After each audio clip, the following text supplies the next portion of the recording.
வணக்கம். நான் உங்கள் ஜெயா. இன்றைக்கி நம்ம இந்த வீடியோவில் நான் காமராசனை பற்றி பார்க்கலாம் வாங்க. காமராசன் தேனி மாவட்டத்தை சேர்ந்தவர். இவருடைய கவிதைகள் ஒரு புது யுகத்தை தேடுற மாதிரி இருக்கும். கருத்துக்கள் புதிய சிந்தனையோட மறுமலர்ச்சி தோட்டங்களாக இருக்கக்கூடிய வகையில் அவர் எழுதுவார்.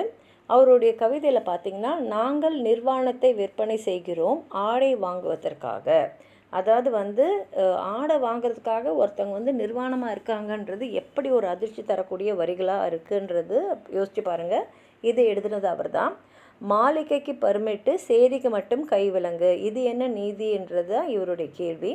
இவர் கருப்பு மலர்கள், தாஜ்மஹாலும் ரொட்டி துண்டுகளும், சூரியகாந்தி, சகாராவை தாண்டாத ஒட்டகங்கள், மகாகாவியம், இந்த மாதிரி நிறைய புது கவிதை நூல்களை எழுதியிருக்காரு. உங்களுக்கு இவரை பற்றி ஏதாவது சொல்லணும்னு நினச்சிங்கன்னா கீழே இருக்கிற கமெண்ட் பாக்ஸில் எழுதுங்க. இந்த வீடியோ லைக் பண்ணுங்கள், உங்கள் ஃப்ரெண்ட்ஸோடு ஷேர் பண்ணுங்கள். சப்ஸ்கிரைப் பண்ணாதவங்களாம் ப்ளீஸ் சப்ஸ்கிரைப் பண்ணி சப்போர்ட் பண்ணுங்கள். நன்றி.